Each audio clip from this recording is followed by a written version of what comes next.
Now, let me unmute you, my man. Can you hear me? I can hear you. Can you hear me? I can hear you. I mean, it's a mistake. It's a mistake to bring this guest up. I'm telling you, Jim. This guest is crazy. I know, man. I take my life into my hands every single time. He punched a hole. He punched a hole in the green room.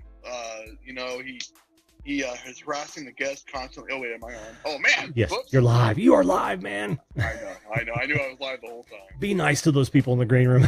Well, okay. I only punched one of them.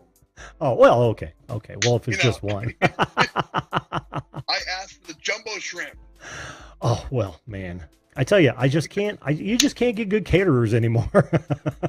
I know. Well, Jim, before we get started, though, I want to face-to-face, at least as close to face-to-face as we're going to get.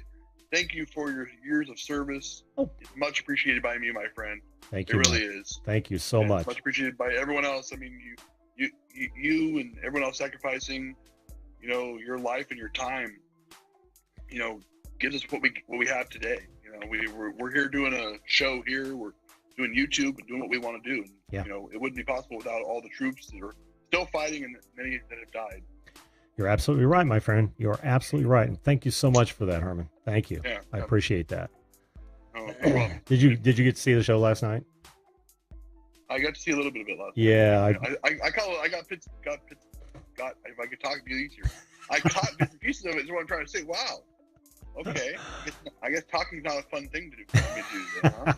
Huh? Tell me about it. I use that in chats all the time, and I don't think anybody gets it because whenever someone says like, being on a live stream is tough, and I'm like, tell me about it. And I'm really doing the Rodney Dangerfield thing. Yeah, right. It's tougher than it looks, isn't it? Oh, it sure is. It really is. I mean, I make it look easy, but well, see, now I can't talk. What am I doing? What were you saying about making it look easy? Jim, I am ruining your show right now. Oh, dude, no, you're not. You're on the show. Just being on here is not is the total antidote to ruining the show. stuttering Herman, I'm telling you. Oh, dude, I do it all the time. You can't take me anywhere, man. So, Jim, I don't know if I won't share this with the audience. They have to watch my stream. You saw it last night. Mm-hmm. Am I a total a-hole for the story I shared? No, dude. I literally said that in the chat. I said, don't worry about it. No. I actually think that you're a big person for admitting it, owning it. Remember, I said that in the chat. I totally believe that. You said that, and I mean, I agree with that too. But I'm just thinking, gosh, I sound like a real Well, I'll just say no, you're getting it off your chest. I'll just say it. Yeah, no, it's something that happened years ago. I was like 22 years old. Yeah, you're a dumb kid, and we're all young and dumb. We are all young and dumb. I mean, yeah. I won't make that same mistake again. I mean, without getting into the story, I can get the story if you want me to, but your audience has to watch my stuff. That's the goal. I want them to watch my stuff. Okay, all right. Shameless plug, and I won't put up the graphic. Go watch Herman's. What was it? The latest live stream you did? Yeah, it was live stream from yesterday. Live stream from yesterday. Yeah. Oh, that's right. Go watch Herman if you're curious as to his enlightenment, for lack of a better term. I mean, he literally matured, and you felt real bad about not being mature when you were immature. I mean, dude, that's one thing. That's kind of like apologizing for things you can't control. We have no control over when we mature or not. It just happens. Right. So there's almost nothing to apologize for, but it's wonderful that you did, because like I said, you owned it. Now you have a great relationship with those people. And definitely. And as far as I'm concerned, no harm, no foul, because you're just a young kid. So, and I'm sure they even realize that. How much older are they than you, if I might ask? I don't know. They're about my parents' age. Oh, okay. Well, they probably saw that for what it was then, right? He's just young Herman.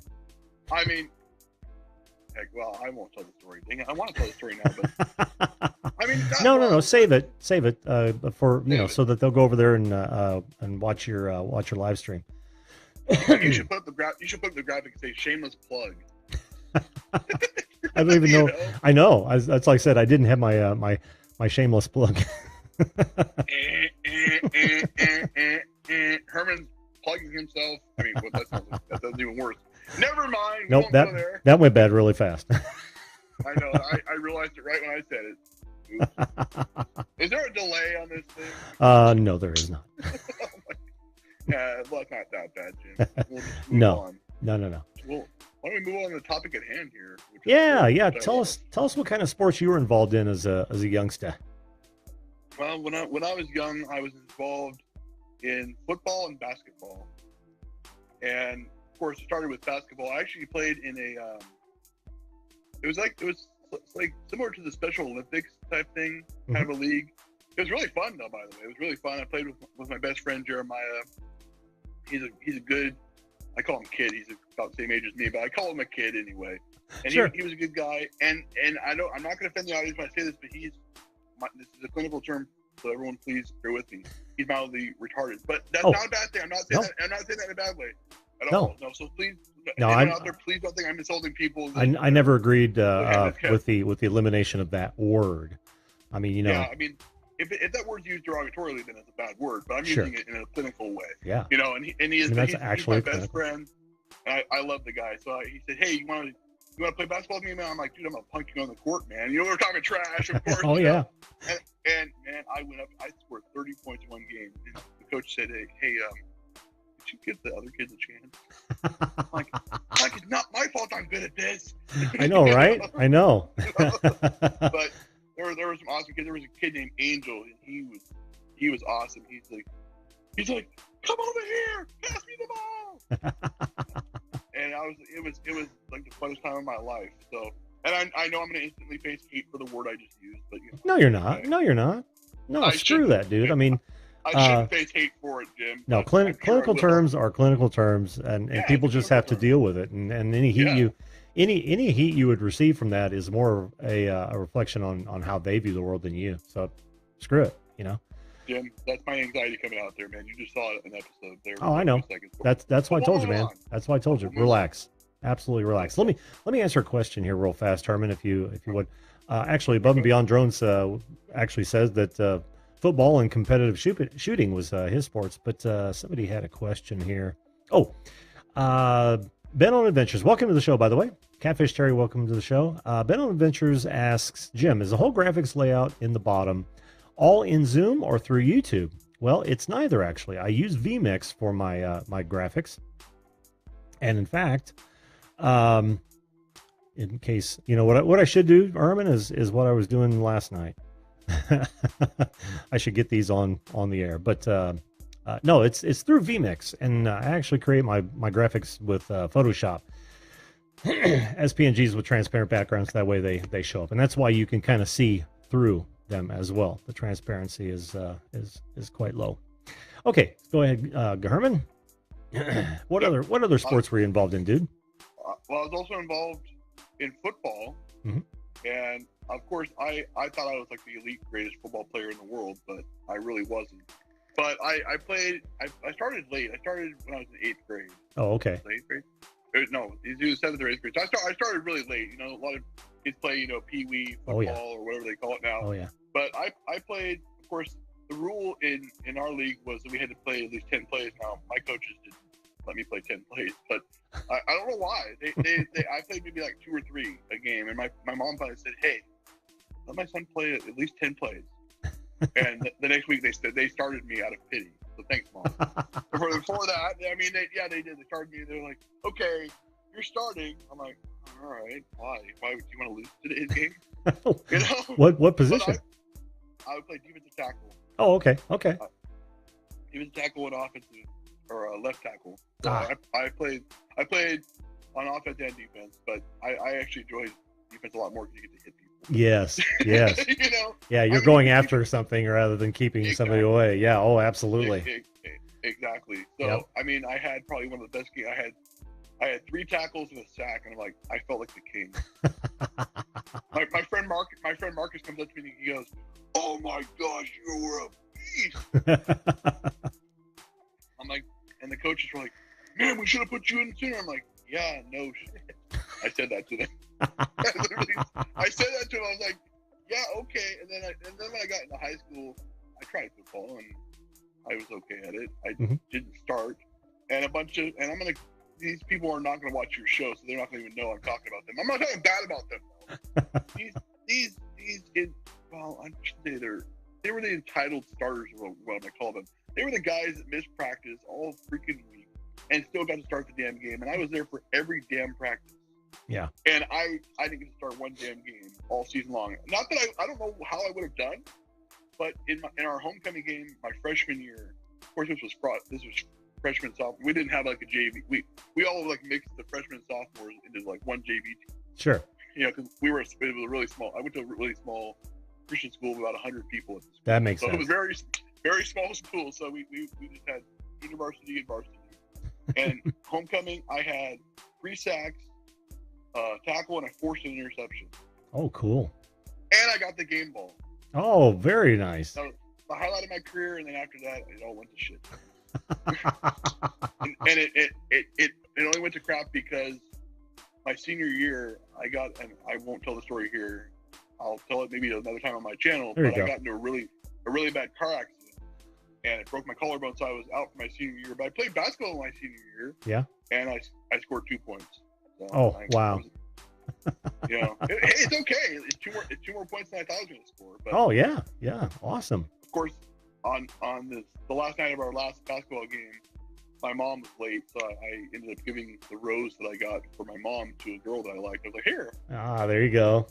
She's like, oh, well, why are you giving this to me? I'm like, I gotta go to somebody. You know? So I take it that didn't turn into anything. No, well, she let me go out with her for one date. Oh, yeah. Well, hey, you know, that's all I needed to turn the charm on. No, there's no charm, but oh, you hand Herman a rose, man. Yeah, here's the rose. You know, but that's all you got to do is. But I never thought I would go anywhere, you know, of course, professionally with it, because I wasn't that good of an athlete. So of course, when basketball season ended, that's like around the time baseball and wrestling, I think, goes on. I don't really know. Yeah. So someone tried to get me to play baseball. I'm thinking, have you seen me play baseball in gym class? Are you serious? You want me to play do you really want me to I mean, are we playing t-ball or actual baseball here, guys? Right.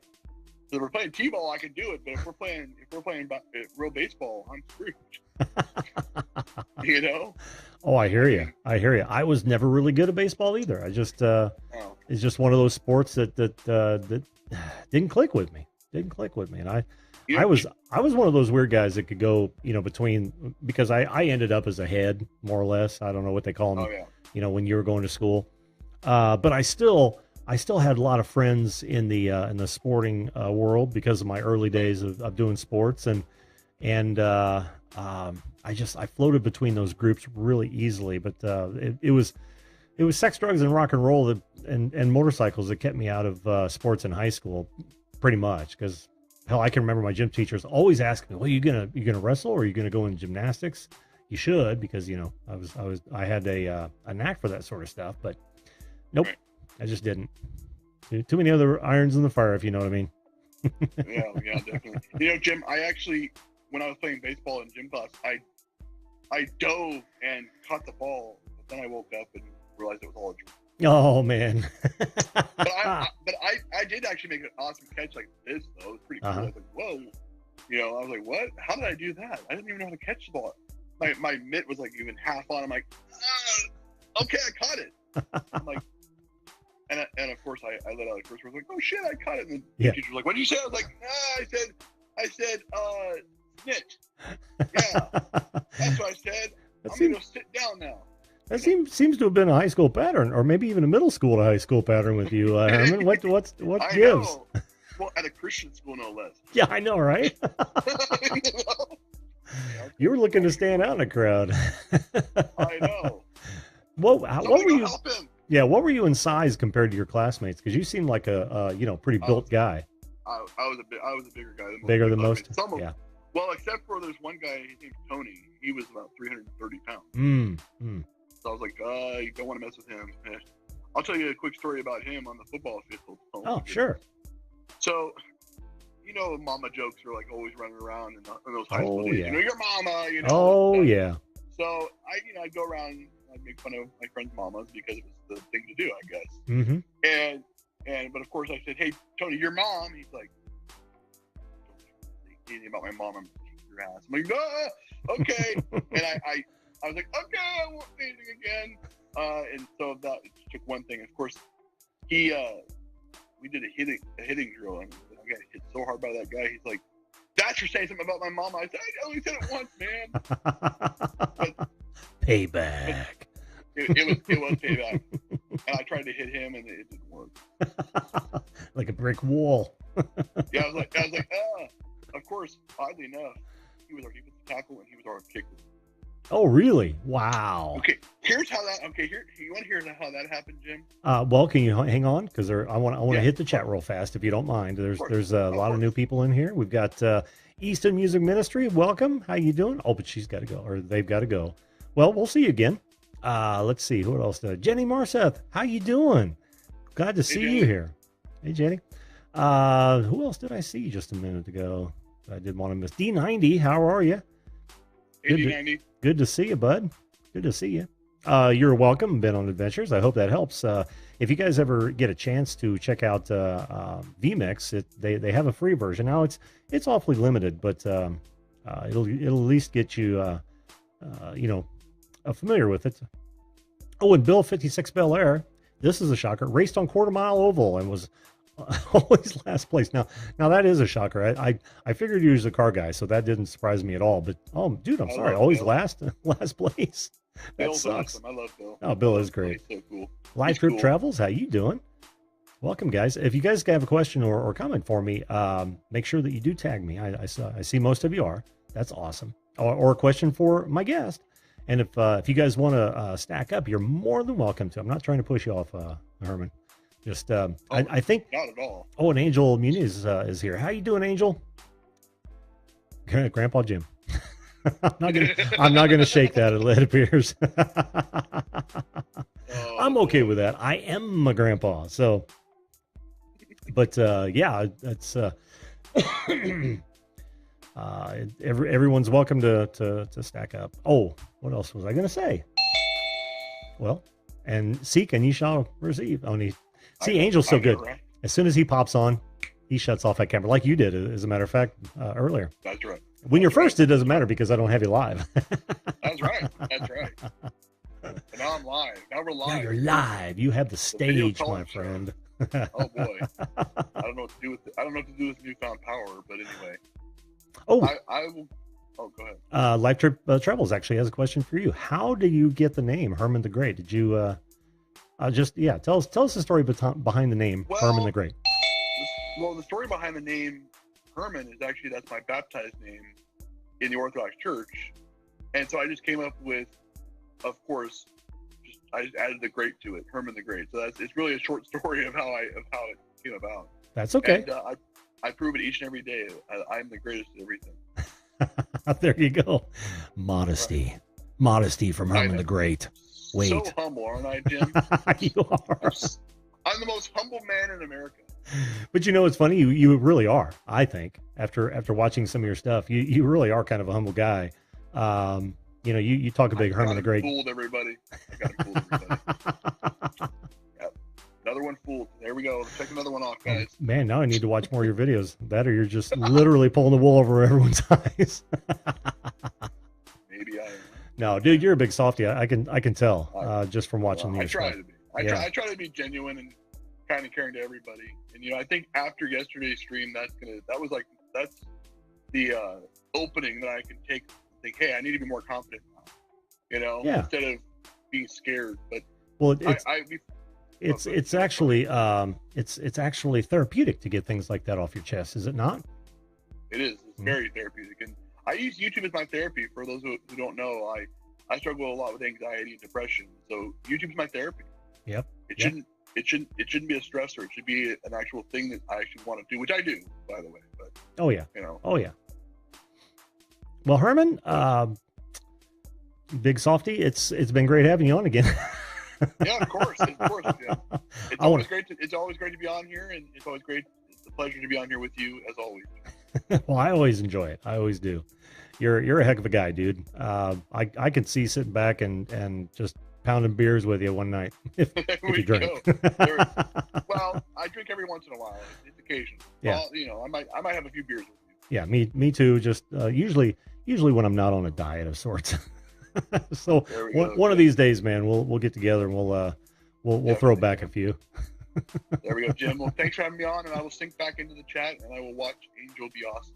Fantastic, dude. Well, thanks so much, man. We'll talk to you soon. All right, take care, Jim. Bye-bye.